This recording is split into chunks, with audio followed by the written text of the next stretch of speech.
संबोधी प्राप्त केल्यावर धम्माचा प्रचार करू नये असे भगवंताला का वाटले? संबोधी प्राप्त केल्यावर भगवंताच्या मनात असा विचार आला की दुसऱ्यांना आपल्या धम्माचा उपदेश द्यावा की आत्मकल्याणामध्येच मग्न राहावे. यालाच त्यांचा विषाद योग असे म्हणतात. त्यांना असे वाटले की मला धम्माचे ज्ञान मिळाले आहे हे खरे, परंतु प्रत्येक सामान्य व्यक्तीला ते समजणे व त्याचे आचरण करणे कठीण आहे. बुद्धिमान लोकांना देखील ते अतिसूक्ष्म आहे. माणसाला आत्मा आणि परमात्मा यांच्या मोहजाळामधून निघणे कठीण आहे. त्याला रीतिरिवाज, रूढी आणि काल्पनिक धार्मिक संस्कार यांच्या बंधनातून निघणे कठीण आहे. ब्राह्मणी कर्मवादातून मुक्त होणे कठीण आहे.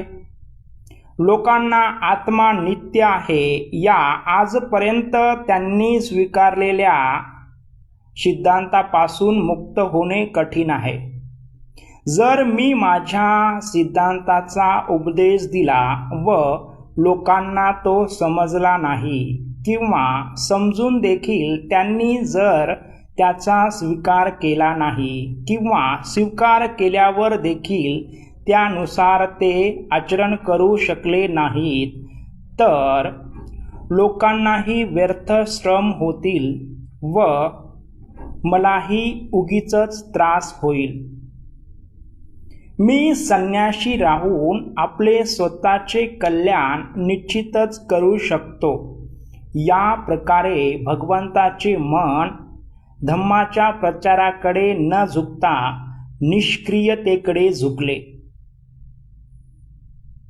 मोठ्या प्रयत्नांनी या मार्गाचे ज्ञान मला झाले आहे. आता ते लोकांना सांगण्यात अर्थ दिसत नाही, कारण लोभाने आणि द्वेषाने भरलेले लोक ते जाणू शकणार नाहीत.